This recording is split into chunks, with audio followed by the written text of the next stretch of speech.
What if the only thing between you and retirement freedom was two numbers? In this episode of Midlife Circus, Brent and Rob dig into what it really takes to step away, the math behind it, and the mindset it demands. Because figuring out enough isn't just about dollars, it's about fear, freedom, and finally trusting yourself. Let's get into it.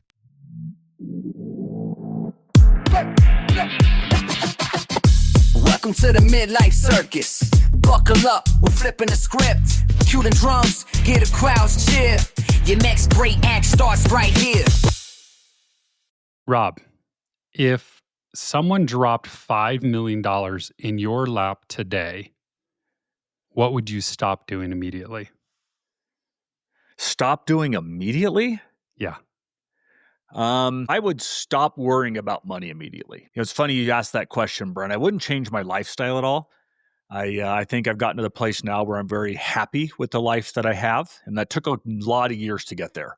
And I think Cocodona actually helped me with that, is get to be very content and happy at my current stage of life.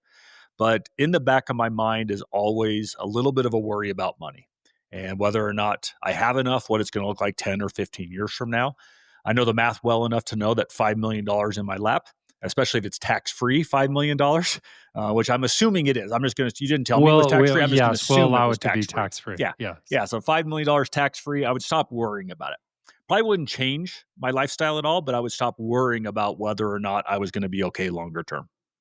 So that brings us into today's conversation, which really the headline is there's only two numbers that are between you and retirement freedom. But then there's a big emotional component associated when you make the decision to go into a semi-retired or retired lifestyle. But one of the things that I've seen over the years, and especially when I was navigating my decision to retire, was I was very hesitant to look at the math because I didn't want it to be not available to me in the sense of, can I retire? You were scared that you were going to see something you didn't want to see. Absolutely. Yeah. And, of course, more makes it look better, but it was one of those things like, please, please, please. And so I took a long time to actually dive into the math. So today we're going to talk about that.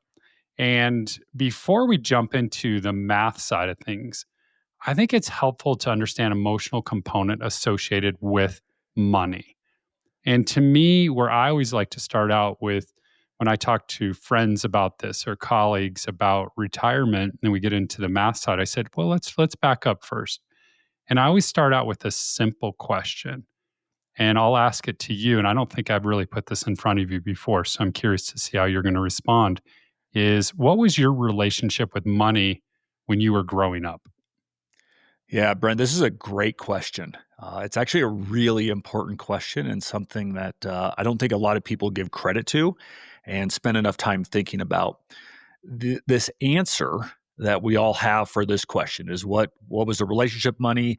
What was your first memory of where money became important? The answer of that question shapes a lot of my decisions today and actually helps answer that question for you of what would I do with that if I had an extra $5 million, right? It really shaped the answer to that question and shapes all of my decisions. So growing up at times and quite a bit of my life as a young child, money was scarce. My dad worked as a teacher. He actually was a high school band director. And there were periods of times where he didn't actually have a job doing that job. And I can remember very vividly a period of time where we did not go to the grocery store very often for groceries. We went to a separate location and my dad came out with a box of food. Now the box had a ton of food overflowing from it. At least it looked like it as a kid, but it wasn't a grocery store. And I asked, why aren't we going to the store? I think it was my mom that said, because we can't this week. And so because of a period of time in my life where food became a little scarce, or at least the feeling around food became scarce, because money was somewhat scarce, it shaped a lot of my financial decisions to make sure that I wouldn't be at a place financially after I got married that I would run out of money. that I wouldn't have enough. So I have large savings account buffers. Those are the decisions that I've made to make sure that I won't be in a similar situation that my parents were. My parents were very proud. They're still very proud individuals. We've never talked about this, but just a vivid memory that has shaped all of my financial decisions since I was probably in the fourth or fifth grade. Thanks for sharing that. I can sense the emotion behind it. Yeah. And when you go through something so traumatic and it's that simple food on the table, and when that's taken away or it's not available, it leaves a mark.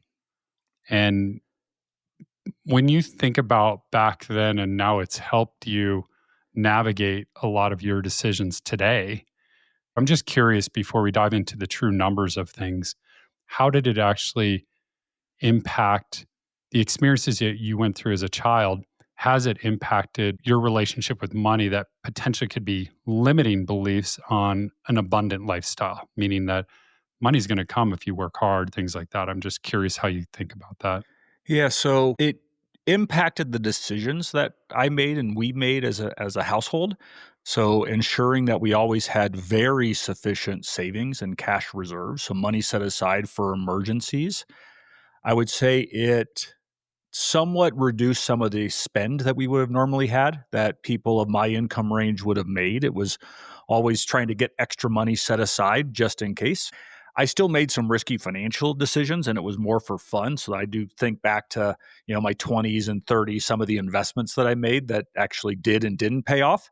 And those, were somewhat risky at times, but it was fun. I saw that as fun money, not as needed money. So I actually thought about that money a little bit different. So it didn't change some of the risk on that side, but just made me a little more conservative in overall assets, making sure that I never was going to put my wife and I in the same place that I felt as a kid, where it was always a worry. It definitely shapes you. And I think, well, it's good to hear, though, that you also explored different investment strategies, and which I think it's important for us to highlight. And maybe you can talk, because I do want to jump into the numbers and then we're going to step out of the numbers after that. Yeah. But let's talk about your background, because that also potentially could have been an influence of the career that you chose. And you spent over 25 years in the financial services space. Why don't you share with the listeners about your background and the work that you've done? Because it's been very impactful, so we can better understand as we get into the numbers and the psychology side of money. So you mentioned over 25 years in the financial services industry, Brent, and I started as a entry level, brand new, learn how to do it financial advisor. And as a financial advisor, it was helping clients save for retirement, helping them learn ways to save for paying for children's college education, reducing their income taxes, really just basic level and entry level financial planning for clients and for families. That career took me into a lot of different areas. So I became a branch manager. I became a regional manager. So I ran geographies of financial advisors. I ended up becoming responsible for supervision of financial advisors, both in a small geography as well as a large geography. So ensuring that they were compliant, meeting all the rules and regulations that came about, and even into a senior executive job where a lot of it was designed around how are we going to grow as an organization to help impact more clients' financial lives. And so my entire career, my entire professional career was in financial services with the outcome of helping people achieve their financial goals. And it was either directly working with clients or building processes and systems at a corporate level to help advisors do that significantly easier and better for their clients. That's perfect framework for today's discussion, because you've been there. And when I say been there, is you've been on the personal side, which we're going to talk a lot about our own personal experiences of your own decision to retire. But then you've been on the other side of working with clients and helping them navigate this decision or decisions to their financial freedom. So when I say financial freedom, because that's what I hear from a lot of advertisements or, all the big investment houses, they talk about your ticket to financial freedom. What does that mean to you? Or how would you explain financial freedom to a client? I would explain financial freedom as the point when work is optional. And you can maintain either your current lifestyle or an adjusted lifestyle. It doesn't have to be your current lifestyle, but an adjusted lifestyle without generating income in its traditional sense. So the point where you have enough assets set aside in the future that you won't need to actually show up for the normal 9 to 5 or the normal, paycheck on a weekly or biweekly basis. That's a great way to look at it. And that's the key theme of today's conversation is what is enough? So then you can make that decision. And so I find because I've worked with a number of different financial advisors for me personally, is each one has a different approach to navigating my different assets and so forth. What would you say? Let's just dive into the number conversation because what we like to talk about, and you've shared with me, and I actually really like your approach, is you've always told me, and this is not just in preparation for this discussion today, you've been saying this to me for years. You only need to understand two numbers. And can you walk us through why have you narrowed it down or distilled it down to something so simple? And then B, give us a few examples of when you say two numbers, just share with the numbers and just kind of the calculation side of it. So, how did you distill it down is the first part of the question. And then let's just talk about the math behind it. Yeah, so I am a client actually now, and I've been a client of a financial advisor for a long time. And so it's kind of funny. I've been in the financial industry, Brent, for 25 years, and I outsource my own financial planning to somebody else. And I wanted an unbiased opinion in how to deal with my own money. So somebody else to give me a perspective that I wouldn't bring to the table myself. And the financial services industry can be very complex. There is a lot of complexities and nuances in it. But as a client, as a consumer, as an individual, there are really only a couple things that are in my control and I should be able to focus on, and then turn the rest over to a professional to help me with, or turn it over to a system or a tool online to manage the rest for me. And so, really, it came from a place of trying to simplify the choices that I was making, the choices that Tara and I were making with our own money, but also helped us set up a goal for ourselves of what we needed to get to. And then ultimately, when would we have enough and when is enough enough? And so, that's in its simplest context, was me just really trying to simplify the world of financial services and boil it down to just a couple things I can remember and a couple things that I could focus on. So you've said there's two numbers, Brent. I'm familiar with it. I plugged it into my own financial calculations. So why don't you just talk us through the two numbers and why these two numbers are the most important when you're starting to think about financial freedom or retirement? The first number is, what do you plan on spending on an annual basis? And it's as simple as that is, when you decide to stop working, what will your spend rate be? And I think about spend rate on required expenses like mortgage, insurance, um, food, so groceries. So the required things that you have to spend money on. Utilities would fit in that area. And then the discretionary expenses. So the fun things to spend money on, like travel and clothes and entertainment and hobbies. And I know for me, it's a lot of gear. So outdoor gear and things like that. That's all discretionary expenses. I want to try to convince Tara, but that's required. And it's non-discretionary. We have to do this stuff, but it definitely fits in the discretionary category for us. And that number is sometimes hard to calculate, especially as income as your working goes up. And so for Tara and I, Brent, when we were both working, we had actually very sufficient income. We could save quite a bit of money, and we really didn't pay attention to our expenses at all. We could spend what we wanted to as long as we saved a certain amount on a monthly basis. Whatever else came in, we were felt free to pretty much spend. And knowing that, having been an advisor, having worked with advisors, and having helped hundreds and thousands of people retire, the spend rate is actually a more important question, because once you spend it, you can't get it back. We could always change our spend rate while we were working and save a little bit more money. But now that we're not, the spend rate becomes a really important number to understand what distribution is going to be on an annual basis. My own experience with this has been really challenging because I am like you, like my wife and I and our two kids, it was as we managed our money is like, here's what we need to put aside. And the rest is just let's go have fun. I mean, yes, we have to take care of, as you said, there's the non-negotiables. So you got your mortgage and you have your utilities and your food and clothing and things like that. But then it's like, what kind of cool vacation can we do? Or do we need to upgrade a car or whatever it might be? Was something that whatever's extra, let's just go for it. And it's a really interesting dynamic because money's coming in. Then there's this moment in time when the money's not coming in the way that it traditionally was. So whether you worked for somebody, you worked for yourself, you had an income stream coming in. Now you may have income streams from different investments and things like that, but it was just purely that work for higher income. So it was like I'm getting from my employer. So Right. so when that went away, I actually struggled. It took me a while to get my arms around the spend and the future spend because in my situation, I've got two kids. One's in college, one's going to go to college next year. So you factor in that. There's a bit of unknown, even though there's calculators and there's things that can help you through it. There's still unknowns because they may get some sort of academic award or they may get some sort of scholarship or some sort of grant that could come into play. But I didn't necessarily plan for that. And then we had 529 plans, but how much is going to cover? And then it comes down to the school. I mean, you have some schools that are twice as much as the other school.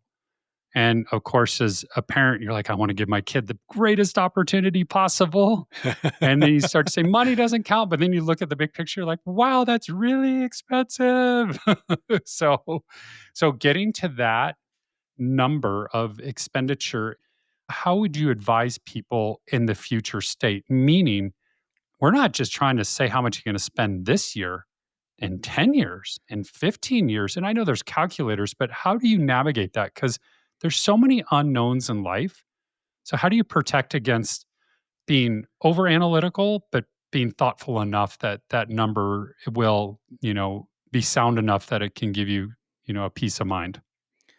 The easiest way is to start making predictions on the predictable expenses, right? And so we can get all this inflation and what taxes will be and all that stuff. A lot of that's all unknown, right? You talked about college and things like that. Those are all unknown options. Yeah. Focus on what is known. And so starting with required expenses. So those required things that you have to do on a monthly and annual basis, start with those expenses. They're pretty much fixed. Yeah, they're going to go up with inflation. Yes, they're going to make changes, but just look at what they are today. The backside of this math that we'll talk about in a second should take care of the inflation and all those other issues. So you should only really have to do it at the beginning is look at the numbers as they are today, and we'll fix that on the backside, all those uncertainties with a little bit more conservative approach on the end.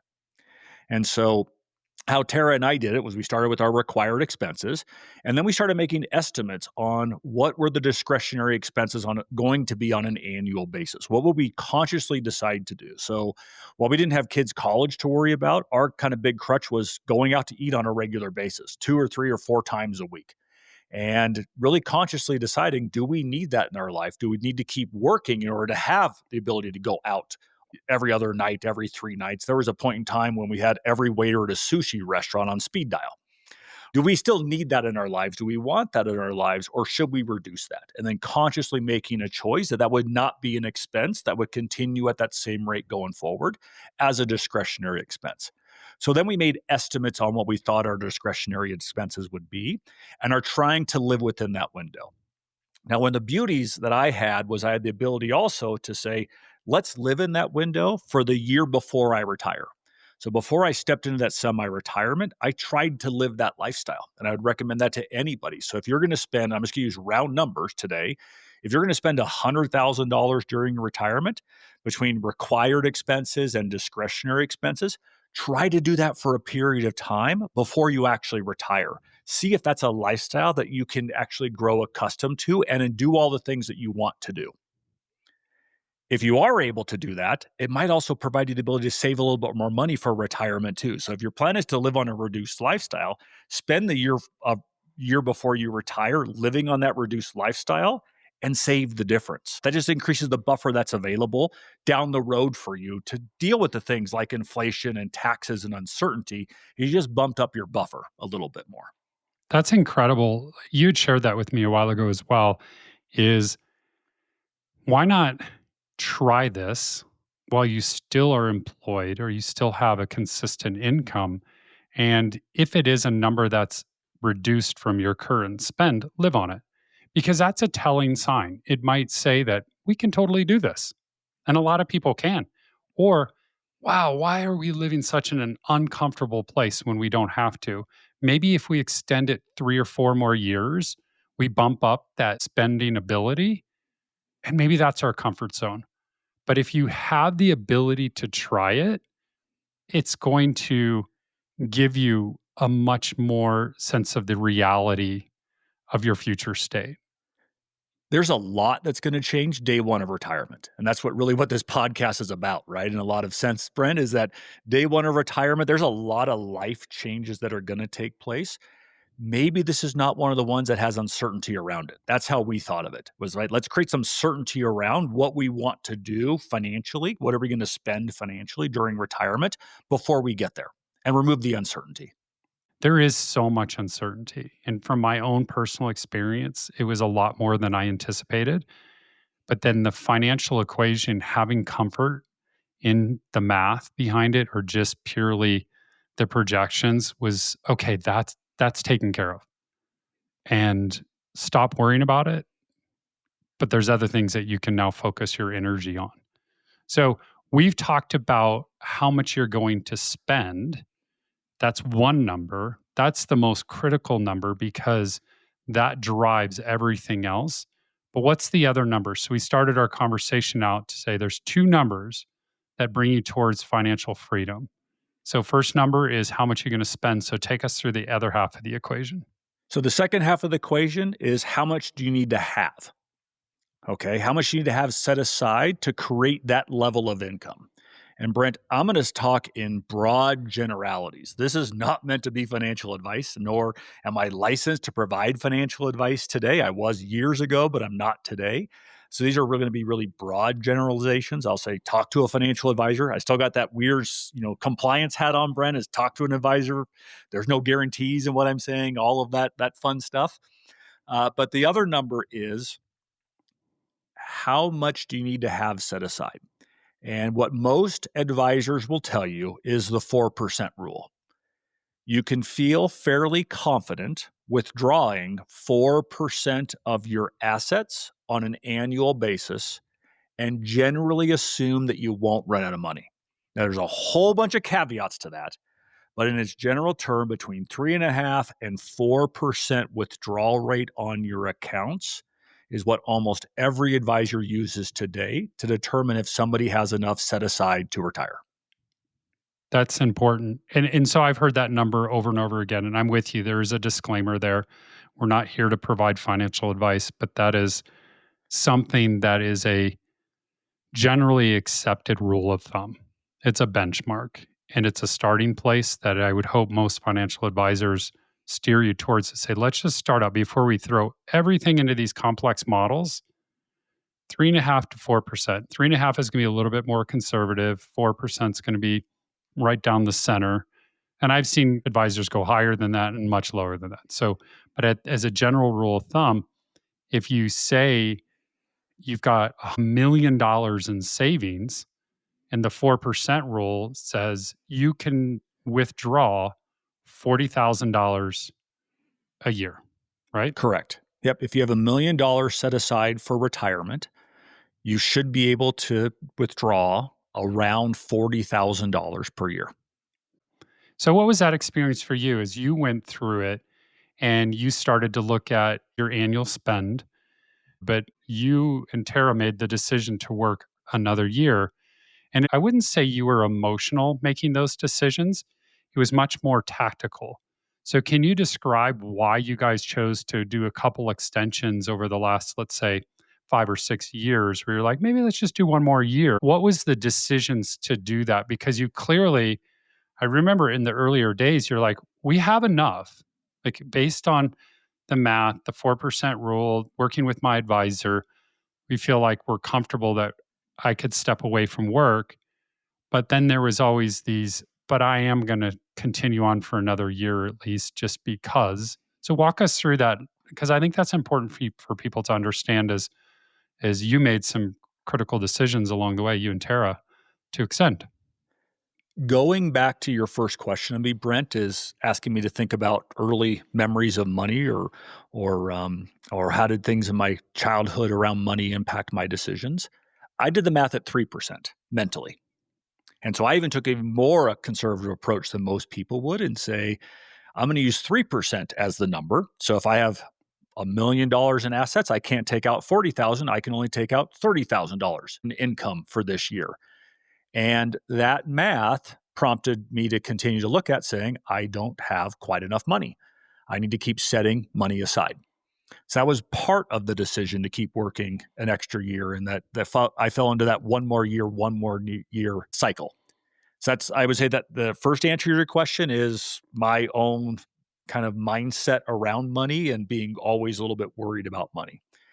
The second one is money was good. Money was good. I was able to have a very nice lifestyle.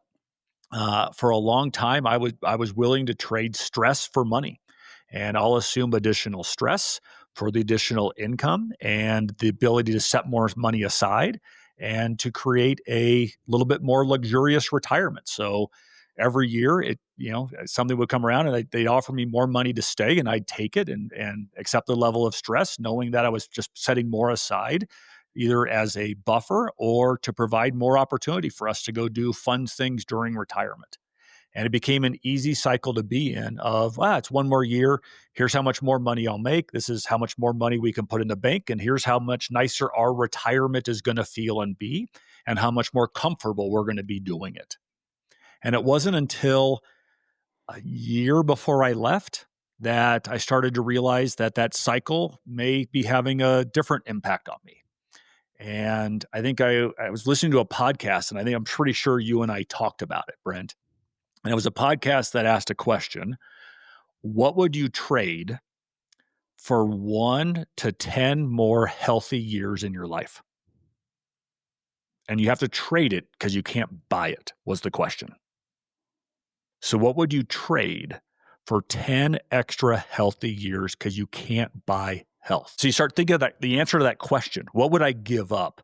And so for years, for me, trading stress and added stress, and every job promotion I got came with significantly more stress. As much as I liked what I was doing, there was a level of stress that was there. I was trading it for income. Yet that stress, I came to realize, was going to have a negative impact on my life. Not this year, not next year, probably not the next 5 years, but 15 years from now, I'm going to pay the price for that. And is it worth it? Is that level of income worth the impact on my health 15 years from now? Because I can't fix it by paying for it. That's fascinating. It's interesting as you describe that. There's two things I want to unpack here. The first is you had said the money was good and it's hard to turn down. And that's the reality. When you get to that stage in your career, and let's say the later stages of your career, most likely your income levels are a lot higher than they were 10 or 15 years ago. And it's like this curve, and you're at the top of the curve and you're like, wow, I'm walking away from big numbers, big opportunities. And so there's a psychological component of that, but it's also very ego driven too, because it's like, I earned my way here. Why would I walk away now? Right. When you're at the higher income earning within your own company or your industry or whatever it might be. So that's a challenge. But you brought in the second thing that we'll talk about is, okay, what is the trade-off? So one more year, you can get a monetary gain. You can boost your ego by all means. And I say that in a polite, kind way, but your title sometimes changes and you have more seniority and you might have a bigger team and you have bigger challenges. And then there's this trade-off. So talk a little bit about how did you navigate the high income years knowing you were stepping away when you made that decision? And I understand we'll talk about the life extension. You're like, well, what's this trade-off? But how did you navigate that? Because I think there's this common conversation that takes place with colleagues that will reach out to me knowing that the podcast that you and I are doing, they want to talk about their careers. And I hear it all the time. I'm just going to do this for one more year. How did you navigate it to say, I'm going to stop in 1 year? Like I am. Yeah. How many years did I say that to you, Brent? Was it 3 or 4 years? I think I I think it said was 1 4 more year, years 4 total. years total. Yeah. 1 more year, 1 more year. And at the end of that year, is I got, within 3 or 4 months of that year, a promotion and a bump in income and actually quite a bit of financial incentives came my way. And I said, it's only 1 more year. I could do 1 more year. It's easy. I could do this for just 1 more year. And that cycle kept repeating itself. I was on that wheel and it was somewhat out of my control, except for the decision to keep going. And there were some instances that happened not to me, but to people around me that helped me decide that it may not be worth that 1 more year. And friends with some major physical accidents that prevented them from doing some of the things they love to do. So, traumatic brain injury happened in the last couple years of that working cycle. A neck injury. I know your neck injury, Brent, impacted me a little bit in that area. Like, what if that could happen to me? And do I need to keep working? There's a lot of stuff I want to do in my life after this. And yes, I might get hurt after I stop working, but there's a lot of things I could do before then. And it wasn't until probably 6 months before I actually pulled the plug and made the decision to retire. And now I'm talking about semi-retirement because I'm getting back and doing something and hopefully finding purpose and meaning. But the decision to actually step away didn't happen until about 6 months from the date I actually walked and left the previous organization. And so in those last 6 months leading up to it was some things that happened around me with friends and family and illness and injuries that caused me to decide that the income wasn't worth the risk anymore. So going back to that again, money equation and my view of risk, the income wasn't worth the risk of missing that enjoyment of what I had spent 25, 26, 27 years saving to get to. Knowing I could always go back to work if I had to. That was the other thing here, is I can always go back to work. I'm still young. I'm still valuable, I think, in the working space. And so I can always go back. And so that decision came 6 months before I left, and it came actually pretty quick. It wasn't something where I stewed on it for a month or two. It was probably about a week or 2 weeks to say, you know what, I'm going to call it at the end of this one, no matter how much money they offer me to stay, and they try to pay me to stay. And there's the ego hit, Brent. I'm getting it right now, right? Just by even talking about that. And it's not bad to have the ego hit because my ego was very positively influenced by a lot of the things that happened around me and because of leaders that saw value in what I was doing and were willing to pay me to keep doing it. I knew I could always go back if I wanted to or felt like I needed to, but the decision was to leave because of my worry that something worse might happen out of my control. It's interesting how you describe that. I was talking to a friend yesterday that's navigating decision right now. He's trying to figure it out. And what I shared with him, I said, it's important to put a date out there on the calendar, say, I'm going to leave at this date and hold yourself accountable to it. Because what I told him, I mean, he's operating at a very high level in his career and he's done amazing things. And he's, one of the most senior leaders in his company. And I said, your company's going to come back to you and offer you something else. They're going to want to stick you around. It's hard to replace a senior leader that's operating at a high level for a long period of time. And they're going to offer you something. You have to be prepared to say no. And you need to make that decision before you inform them of your decision. Because the moment you play, well, if they double my income or my bonus or whatever it might be, I'll probably stick around. Well, then you're not ready to make the big decision. And what I like about how you described your own personal situation is you knew 6 months out you were going to depart and you held yourself to that. You gave yourself a few cycles, which was a few more earning years, which I think probably gave you the comfort you needed, whether it's from your childhood trauma or whether it's just your knowledge that you gained in the industry. It's probably a combination of all the above. But you gave yourself a bit of peace of mind, which I think is really important to do. And you're young enough that you could do that. But then you made the ultimate decision. And I remember having that conversation. I said, they're going to come back to you. And they did. They did. Yeah. And it's Yeah. it's going to be title hype, it's going to be money hype, it's going to be all these things, and you have to be prepared to say, I'm done. But what you also did, which I think is really impressive, is you gave yourself the ability to say, if I'm uncomfortable in this retired lifestyle, I can go back. This isn't a zero sum game that we're talking about. You may not go back to exactly what you were doing before. That's hard to repeat, but you can do other things. You can generate an income in other ways. It's just maybe not the way that you were doing it. So I think that's an important aspect of this, that you did not create this once I'm done, because that is this so emotionally challenging to navigate, to say, I'll never work again in my life. You don't need to say that. Like that doesn't, like, you can say that, but I don't think it serves people well when they create this binary situation, like working or not working. Well, you're gonna leave the career that you just built behind, but you may change it a bit if you decide to go back.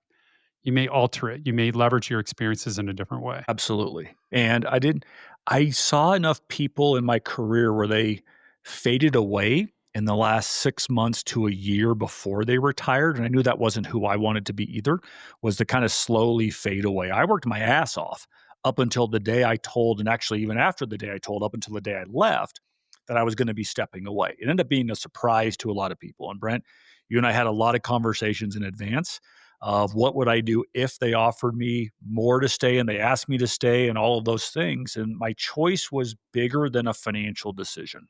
It was truly to become a lifestyle decision. And part of what went through my process, so 6 months out, if for some reason I want to go back, I want to have such a good taste in everybody's mouths when I left that it would be easy to go back to that job or easy to go back to that same company when I left, right? So I was never going to burn a bridge or fade away where they didn't see value in what I was doing before I left. I wanted to be kind of remembered as that guy that did a lot for us, that did a ton for us, and how could we get him back?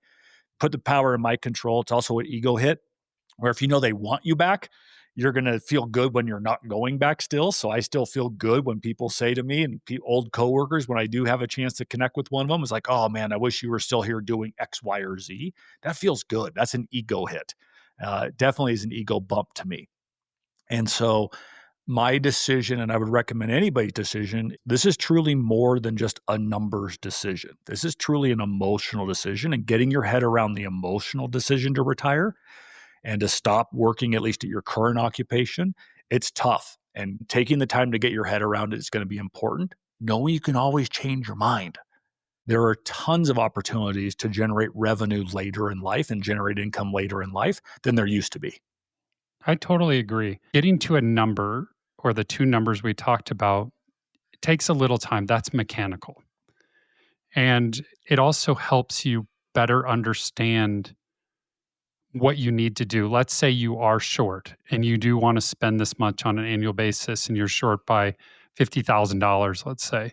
Okay, then you can plug it into your system to say, well, what would it take to get to that level? And it might be 3 more years of working. Let the numbers help you pave a path forward.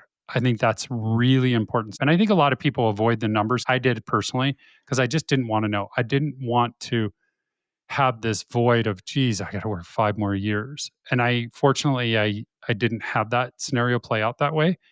But once I did the numbers, it was actually provided a sense of peace for me, because it just lowered the pressure on me to say, work, work, work, work, work, work. It was like, wait a minute, do I have to continue in the same pace that I'm at?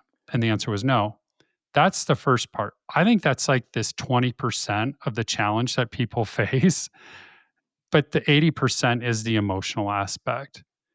And I find the emotional aspect hits people at all different stages of their personal wealth. And I'm going to share a quick story. In my former company, I got to work with some very high net worth individuals. We're an investment firm. And so I'm interacting with billionaires and people that, have a significant amount of wealth. And I remember there's a handful of conversations I had with people that are billionaires. And what was very strange to me was having the conversation about what is enough. And I can tell you that some of them, if they have, let's say, $10 billion, it's not enough. You said billion, correct? $10 billion. $1 billion. Is And I've not been in enough. those conversations where it's part ego, it's part their childhood trauma, and it's not enough yet. And it's a really strange thing. These are conversations I've had where they look across their peer set and saying, well, they have this much more. And it wasn't, I want more money to buy another jet or another estate. It was more, I just need more in the bank. So I'm just giving the magnitude, like this doesn't hit, these decisions don't hit people that, are trying to save $1 million. These are $1 billion too. So everybody has a different relationship with money. And I think part of this journey that we're on is understanding your relationship with money, but allowing certain simple equations that you outlined, Rob, is a perfect example. Allow that to help you make an informed decision and use that to your advantage. And then use it to say, you know what, I can make a change if I want to make a change, or I need to continue with what I'm doing. I'm really not quite comfortable yet. So everybody's going to go through it. But what we're encouraging is take the time to look at your numbers, determine if you have enough. That's the goal of this discussion today. What is enough? And then work with it from there. If you do the math and you don't have enough, right? So let's say you go through these two simple equations and you don't have enough. You got four choices, Brent. You could either save more money, you could retire later, so you could reduce your expenses today and save a little bit more money to get there. You could retire a little bit later, so you can postpone, you said work 2 or 3 or 4 extra years. You could retire on less, so spend less during retirement. Or something that I played around with for a number of years mentally was having a job during retirement, right? So retiring young and having a job that would just pay the bills, and I could let all of my savings just sit. So a job that would provide benefits and pay the bills and just let all of my investments sit, and then eventually retiring. So reducing the stress by taking on a non-stressful type of job was one of the options too. So you got 4 options if you don't quite have enough, but you do want to make that decision, or you do want to make the transition to retirement sooner. Going back to your friend though, that has enough but is struggling with that decision, Brent, it's fear. And I felt it. I know you felt it. We talked about this. Is what does that mean? I know I built my identity on work for a long time, 26 professional years in financial services. My identity was I was a senior executive at a financial services firm. And the day that I retire, I'm not that anymore. What am I now? And it was not something that I think I could have built before I retired as an identity, not being a senior executive. I had to actually retire to get that identity. I had to step away to have that identity. I personally couldn't build it while I was working there. So because I was so engrossed and so engaged and so focused on the work that I was doing, it consumed me and it became me. Not saying it was bad, but that's who I was. It's not who I am today, and I'm very happy about that, but it took me stepping away to find out who I am today. Thank you for sharing that. That's so helpful for me to hear you say that. So, as we close out the conversation today, I'd like you to take us through a journey and really leave our listeners with something you shared with me, and you even mentioned it in our discussion today, is what is the trade off? And I want you to describe how you approach the trade off. Another year gives me this much money, but what is that year potentially going to do for my own health, my own longevity? And what's the trade off? And how do you want people to leave with that? Because that was really the way you've always described it to me is very impactful, meaning that, hey, you could keep working in the grind and you can work 80 hours a week, but maybe that's taking away from something else down the road or even tomorrow. So talk us through that, because I think it's a good way to close out today's conversation, because that's the main point of this is if once you figure out enough, then maybe there's something else that can be much more beneficial to your life and your longevity. All of our choices have a cost associated with them. That's how I've thought about it, Brent. And as I mentioned, the podcast, what would you trade for 10 extra healthy years in your life, especially later in life, hit me really hard. And I wish I could remember which podcast I heard that on, but it really got me thinking. And while I was physically on the outside, I looked great. I mean, I looked great. That's me. I don't. Interesting. Come that on, I man, said you that. look great. Yeah, We there's a know lot it. of people that will argue with that. I look great. They'll say, "Take your shirt off. Just give me a second. Take your shirt off. You don't look that great." But I was fit. On the outside, I looked great. I looked like I had everything together. I was fit. I did a lot of activities. My wife and I traveled a ton. We hiked mountains. Everything looked great on the outside. Inside, I would tell you I was struggling. I was stressed out all the time. I wasn't sleeping as well as I should be or need to be. I was, dosing up with tons of caffeine during the day to keep going. I wasn't present for friends the way that I wanted to be, and I justified it that I can do it down the road or they're all too busy. I wasn't maybe the best version of myself. And some people can do that while they're working. I couldn't. I couldn't feel like I was the best version of myself while I was doing that work because I was so engaged and so entrenched in the work and so focused and so committed and receiving the rewards from doing really good work. And realizing that level of stress that I was putting myself under, and it was putting myself under, it wasn't the job, it wasn't the company doing it, it was a stress that I put on myself in doing the job well. I realized I won't get that back again. I won't get that health back. I won't get the heart rate down again. I won't get the stress out of my life. That's going to live with me forever. And I won't feel the impact of it because I can mask it in a lot of other areas. I can mask it to friends. I can mask it to other people. I can mask it to my spouse even. I won't feel the impact of this until it's too late. And I can't fix it. I can't pay my way out of this problem later in life with my health.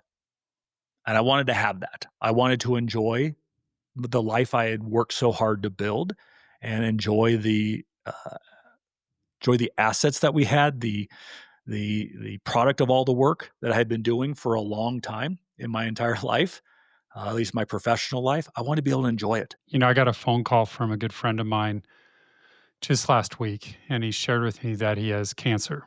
And thankfully, it's at an earlier stage. And I actually talked to him just yesterday, and he had surgery, and they think he's in a good spot.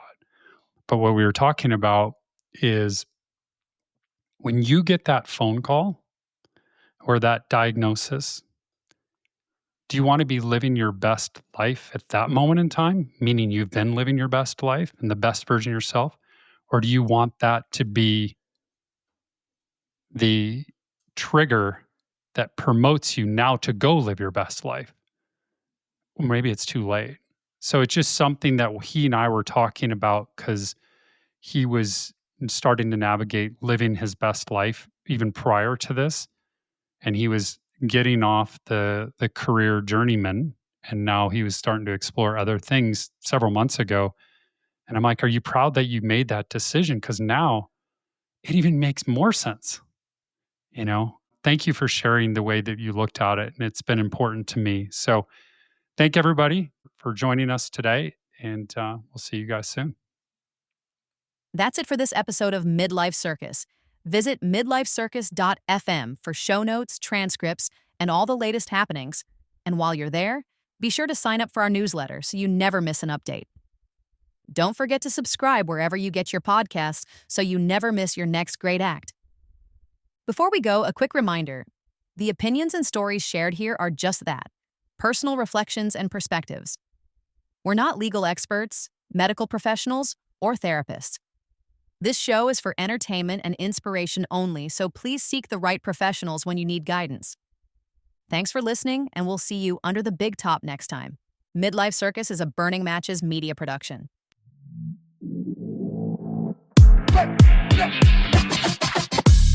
Welcome to the midlife circus.